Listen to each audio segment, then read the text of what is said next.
21वां अध्याय। शिवलिंग की संख्या। सूत जी बोले, महर्षियों, पार्थिव लिंगों की पूजा करोड़ों यज्ञों का फल देने वाली है। कलयुग में शिवलिंग पूजन मनुष्यों के लिए सर्वश्रेष्ठ है। ये भोग और मोक्ष देने वाला एवं शास्त्रों का निश्चित सिद्धांत है। शिवलिंग 3 प्रकार के हैं, उत्तम, मध्यम और अधम। 4 अंगुल ऊंचे वेदी से युक्त सुंदर शिवलिंग को उत्तम शिवलिंग कहा जाता है।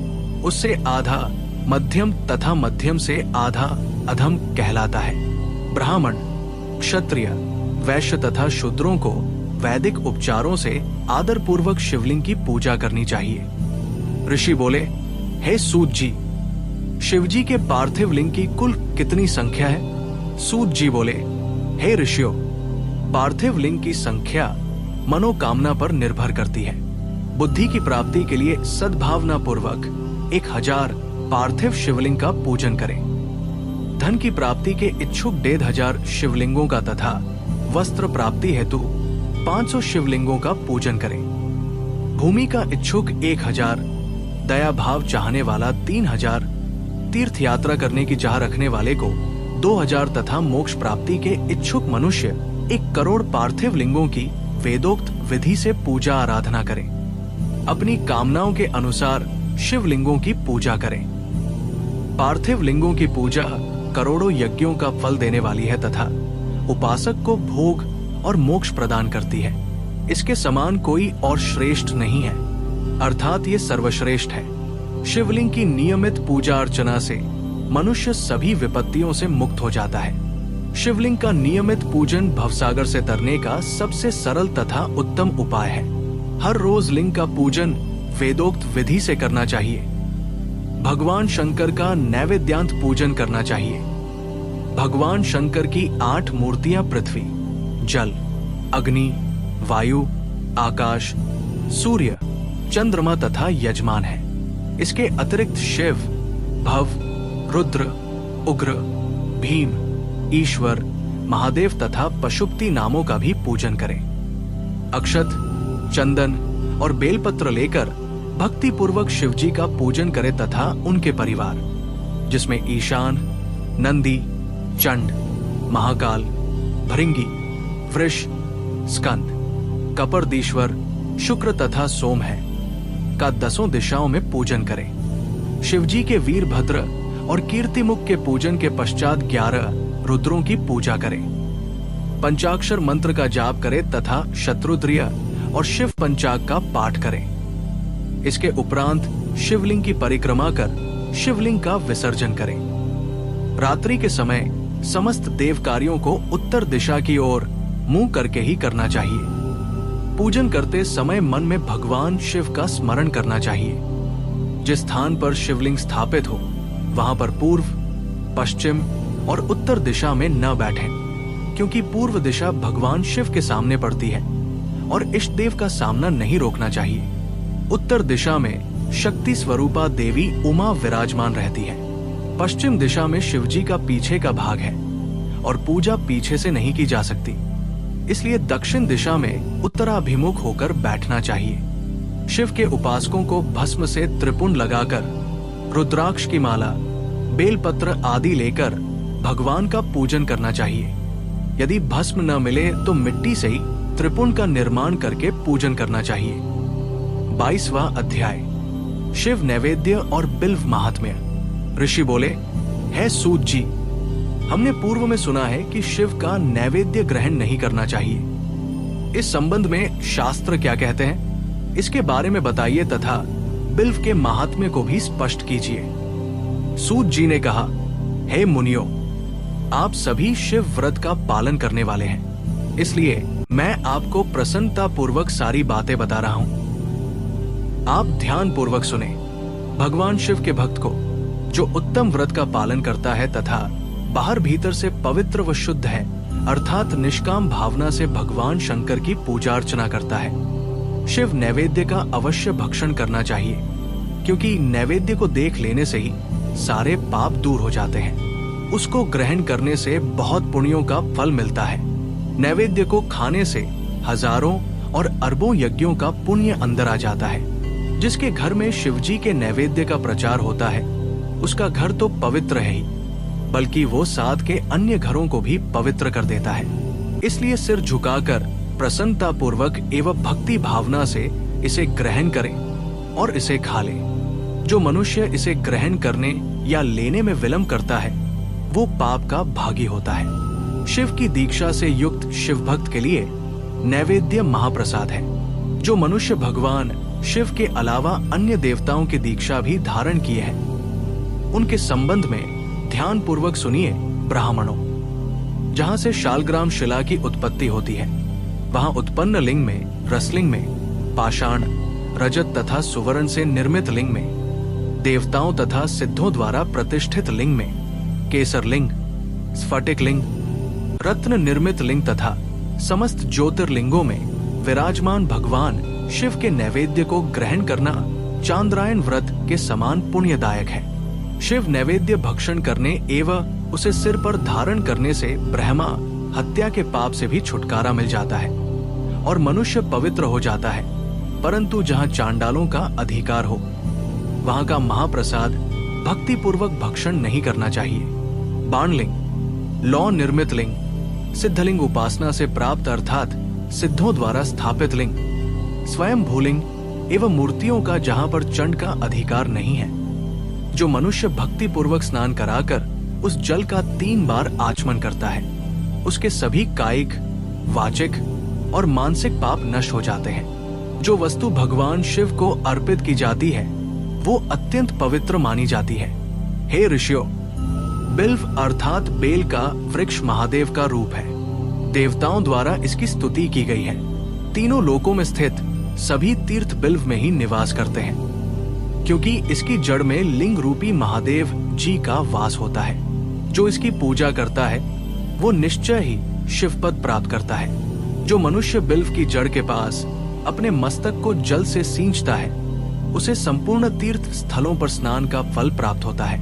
बिल्व की जड़ों को पूरा पानी से भरा देखकर भगवान शिव संतुष्ट एवं प्रसन्न होते हैं। जो मनुष्य बिल्व की जड़ों अर्थात मूल भाग का गंध, पुष्प इत्यादि से पूजन करता है वो सीधा शिवलोक जाता है।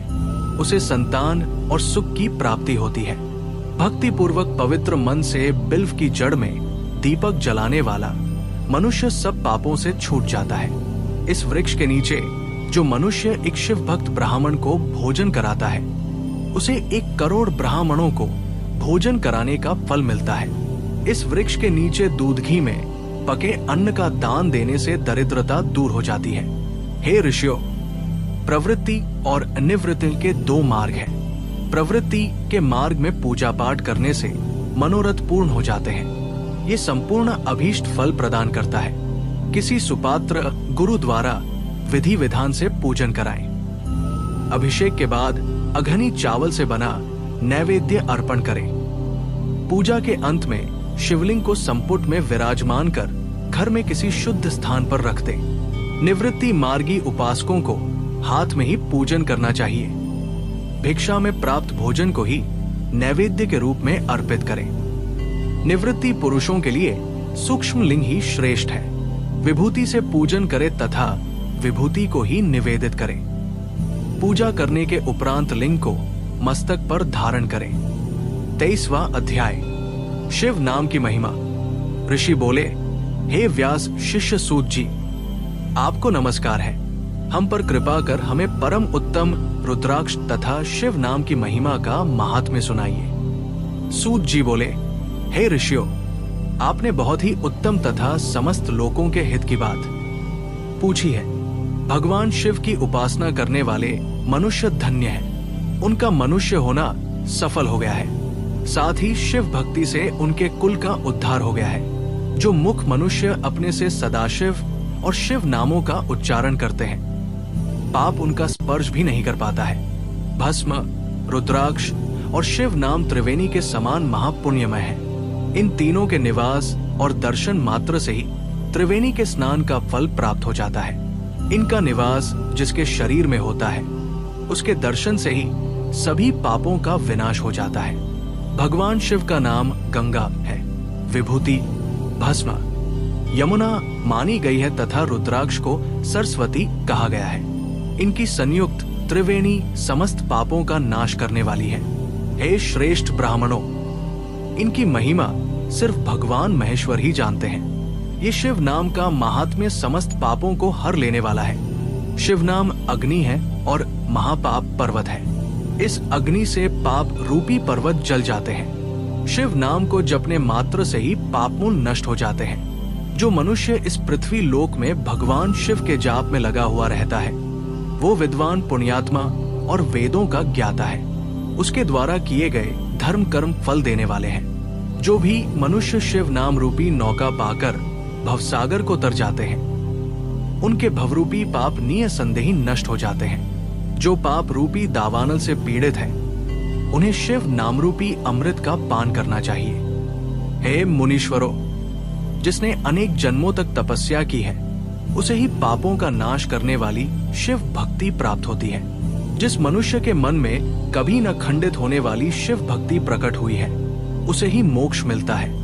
जो अनेक पाप करके भी भगवान शिव के नाम जप में आदर पूर्वक लग गया है, वो समस्त पापों से मुक्त हो जाता है। इसमें जरा भी संशय नहीं है। जिस प्रकार जंगल में दावानल से दग्ध हुए वृक्ष भस्म हो जाते हैं, उसी प्रकार शिव नाम रूपी दावानल से दग्ध होकर उसके सारे पाप भस्म हो जाते हैं। जिसके भस्म लगाने से अंग पवित्र हो गए हैं और जो आदर सहित शिव नाम जपता है, वो इस अथाह भवसागर से पार हो जाता है। संपूर्ण वेदों का अवलोकन करके महर्षियों ने शिव नाम को संसार सागर को पार करने का उपाय बताया है। भगवान शंकर के एक नाम में भी पाप को समाप्त करने की इतनी शक्ति है कि उतने पातक कभी कोई मनुष्य कर ही नहीं सकता। पूर्व काल में इंद्रद्युम्न नाम का एक महापापी राजा हुआ था और एक ब्राह्मण युवती जो बहुत पाप कर चुकी थी। शिव नाम के प्रभाव से दोनों उत्तम गति को प्राप्त हुए। हे द्विजो, इस प्रकार मैंने तुमसे शिव नाम की महिमा का वर्णन किया है। 24वां अध्याय, भस्म धारण की महिमा।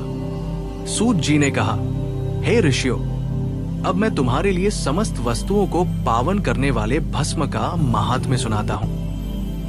भस्म दो प्रकार की होती है, एक महाभस्म और दूसरी स्वल्प भस्म। महाभस्म के भी अनेक भेद है। ये 3 प्रकार की होती है, श्रोता, स्मार्त और लौकिक। श्रोता और स्मार्त भस्म केवल ब्राह्मणों के ही उपयोग में आने योग्य है। लौकिक भस्म का उपयोग सभी मनुष्यजन कर सकते हैं। ब्राह्मणों को वैदिक मंत्रों का जाप करते हुए भस्म धारण करनी चाहिए तथा अन्य मनुष्य बिना मंत्रों के भस्म धारण कर सकते हैं। उपलों से सिद्ध की हुई भस्म आग्नेय भस्म कहलाती है। ये त्रिपुंड का द्रव्य है। अन्य यज्ञ से प्रकट हुई भस्म भी त्रिपुंड धारण के काम आती है। जाबाली उपनिषद के अनुसार अग्नि इत्यादि मंत्रों द्वारा 7 बार जल में भिगोकर शरीर में भस्म लगाएं। तीनों संध्याओं में जो शिव भस्म से त्रिपुंड लगाता है, वो सब पापों से मुक्त होकर शिव की कृपा से मोक्ष पाता है। त्रिपुंड और भस्म लगाकर विधि पूर्वक जाप करें। भगवान शिव और विष्णु ने भी त्रिपुंड धारण किया है। अन्य देवियों सहित भगवती उमा और देवी लक्ष्मी ने इनकी प्रशंसा की है। ब्राह्मणों, क्षत्रियों, वैश्यों, शूद्रों, वर्ण संकरों तथा जाति भ्रष्ट पुरुषों ने भी उद्धूलन एवं त्रिपुंड रूप में भस्म धारण की है।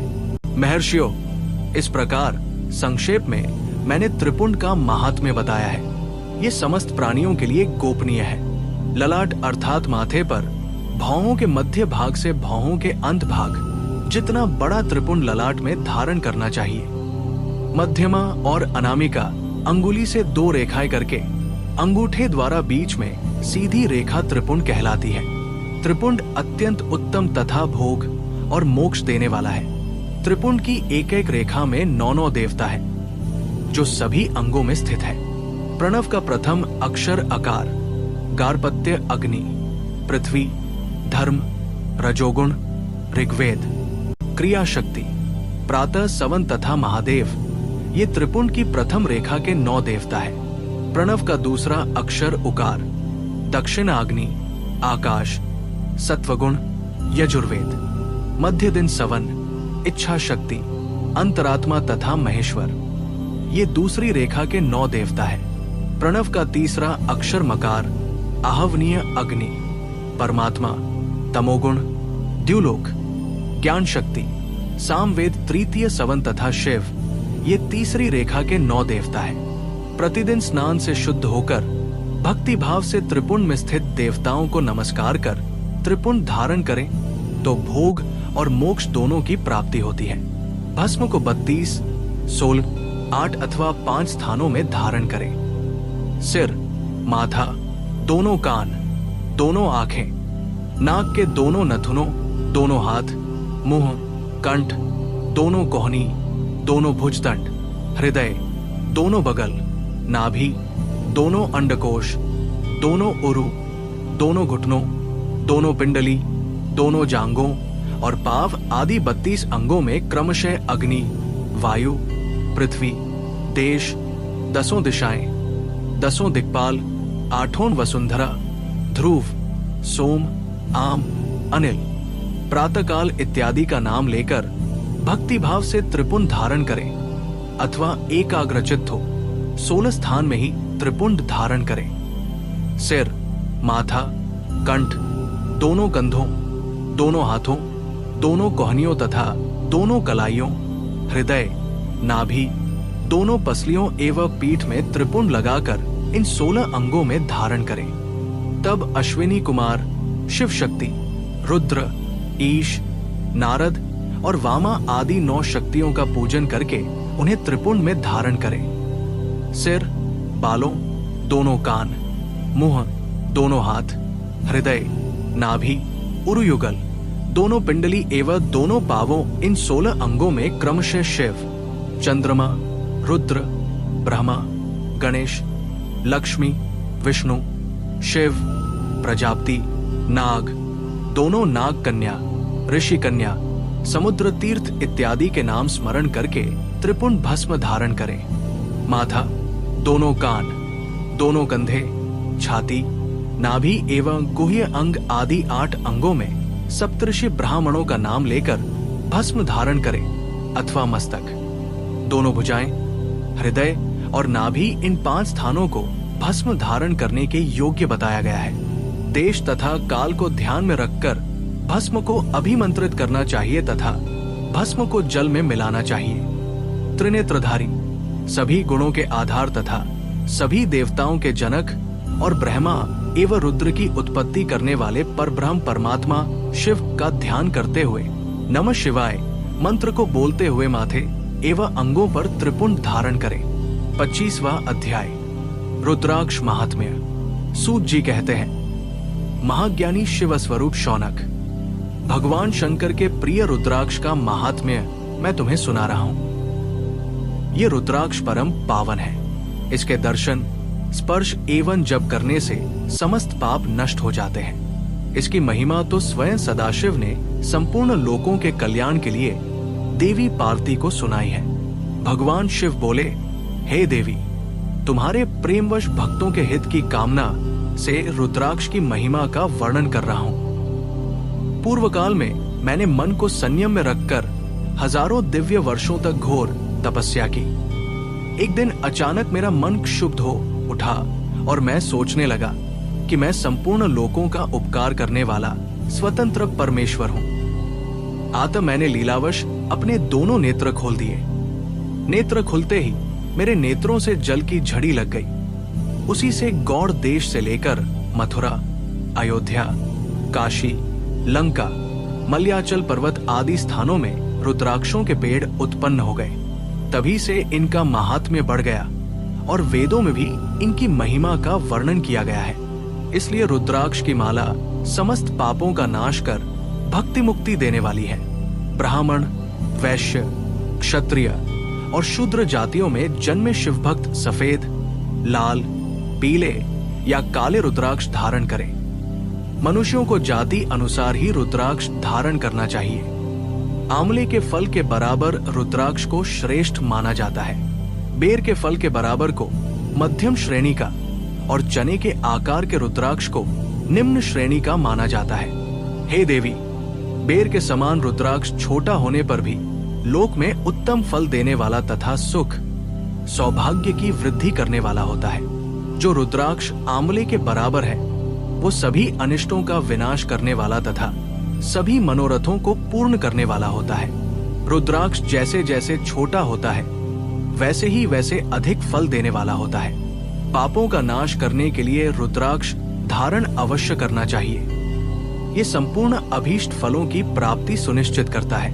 लोक में मंगलमय रुद्राक्ष जैसा फल देने वाला कुछ भी नहीं है। समान आकार वाले चिकने, गोल, मजबूत, मोटे, कांटेदार रुद्राक्ष, उभरे हुए छोटे छोटे दानों वाले रुद्राक्ष सब मनोरथ सिद्धि एवं भक्ति मुक्ति दायक है, किंतु कीड़ों द्वारा खाए गए टूटे फूटे कांटों से युक्त तथा जो पूरा गोल न हो, इन 5 प्रकार के रुद्राक्षों का त्याग करें। जिस रुद्राक्ष में अपने आप डोरा पिरोने के लिए छेद हो वही उत्तम माना गया है। जिसमें मनुष्य द्वारा छेद किया हो उसे मध्यम श्रेणी का माना जाता है। इस जगत 1100 रुद्राक्ष धारण करके मनुष्य जो फल पाता है उसका में वर्णन नहीं किया जा सकता। भक्तिमान पुरुष 550 रुद्राक्ष के दानों का मुकुट बना ले और उसे सिर पर धारण करे। 360 दानों का हार बना ले, ऐसे 3 हार बनाकर उनका यज्ञोपवीत धारण करें। महर्षियों, सिर पर ईशान मंत्र से कान में तत्पुरुष मंत्र से रुद्राक्ष धारण करना चाहिए। गले में रुद्राक्ष, मस्तक पर त्रिपुंडधारी रुद्राक्ष पहने नमः शिवाय मंत्र का जाप करने वाला मनुष्य यमपुर को नहीं जाता। रुद्राक्ष माला पर मंत्र जपने का करोड़ गुना फल मिलता है। 3 मुख वाला रुद्राक्ष साधन सिद्ध करता है एवं विद्याओं में निपुण बनाता है। 4 मुख वाला रुद्राक्ष ब्रह्म स्वरूप है। इसके दर्शन एवं पूजन से नरहत्या का पाप छूट जाता है। ये धर्म, अर्थ, काम, मोक्ष आदि 4 पुरुषार्थों का फल देता है। 5 मुख वाले रुद्राक्ष को कालाग्नि अर्थात पंचमुखी कहा जाता है। ये सर्व कामनाएं पूर्ण कर मोक्ष प्रदान करता है।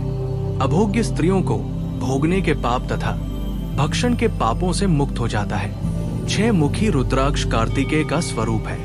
इसको सीधी बाह में बांधने से ब्रह्म हत्या के दोष से मुक्ति मिलती है। 7 रुद्राक्ष धारण करने से धन की प्राप्ति होती है। 8 मुखों वाला रुद्राक्ष भैरव का स्वरूप है। इसे धारण करने से लंबी आयु प्राप्त होती है और मरने पर शिव पद प्राप्त हो जाता है। 9 मुखों वाला रुद्राक्ष भैरव तथा कपिल मुनि का स्वरूप माना जाता है और भगवती दुर्गा उसकी अधिष्ठात्री देवी मानी गई है। इसे बाएं हाथ में धारण करने से समस्त वैभवों की प्राप्ति होती है। 10 मुख वाला रुद्राक्ष साक्षात भगवान विष्णु का रूप है। इसे धारण करने से सभी मनोरथ पूर्ण हो जाते हैं। 11 मुख वाला रुद्राक्ष रुद्र रूप है। इसको धारण करने से मनुष्य को सब स्थानों पर विजय मिलती है। 12 मुख वाले रुद्राक्ष को बालों में धारण करने से मस्तक पर 11 सूर्यों के समान तेज प्राप्त होता है। 13 मुख वाला रुद्राक्ष विश्वदेवों का स्वरूप है। इसे धारण करने से सौभाग्य और मंगल का लाभ मिलता है। 14 मुख वाला रुद्राक्ष साक्षात शिव स्वरूप है। इसे भक्ति पूर्वक मस्तक पर धारण करने से समस्त पापों का नाश हो जाता है। इस प्रकार मुखों के भेद से रुद्राक्ष के 14 भेद बताए गए हैं। हे पार्वती जी, अब मैं तुम्हें रुद्राक्ष धारण के मंत्र सुनाता हूँ। 1 हरि नमः, 2 नमः, 3 क्ली नमः, 4 हरि नमः, 5 हरि नमः, 6 हरि हु नमः, 7 हु नमः, 8 हु नमः, 9 हु नमः, 10 हरि हु नमः, 11 हरि हु नमः, 12 हु नमः, 13 क्रौक शौरो नमः तथा 14 हरि नमः। इन 14 मंत्रों द्वारा क्रमशः 1 से लेकर 14 मुख वाले रुद्राक्ष को धारण करने का विधान है। साधक को नींद और आलस्य का त्याग कर श्रद्धा भक्ति से मंत्रों द्वारा रुद्राक्ष धारण करना चाहिए। रुद्राक्ष की माला धारण करने वाले मनुष्य को देखकर भूत, प्रेत, पिशाच, डाकिनी, शाकिनी दूर भाग जाते हैं। रुद्राक्षधारी पुरुष को देखकर स्वयं भगवान विष्णु, देवी दुर्गा, गणेश, सूर्य तथा अन्य देवता भी प्रसन्न हो जाते हैं। इसलिए धर्म की वृद्धि के लिए भक्ति पूर्वक मंत्रों द्वारा विधिवत रुद्राक्ष धारण करना चाहिए। मुनीश्वर, भगवान शिव ने देवी पार्वती से जो कुछ कहा था वो मैंने आपको कह सुनाया है। मैंने आपके समक्ष विद्येश्वर संहिता का वर्णन किया है। ये संहिता संपूर्ण सिद्धियों को देने वाली तथा भगवान शिव की आज्ञा से मोक्ष प्रदान करने वाली है। जो मनुष्य इसे नित्य पढ़ते अथवा सुनते हैं वे पुत्र पौत्रादि के सुख भोग कर सुखमय जीवन व्यतीत करके अंत में शिवरूप होकर मुक्त हो जाते हैं।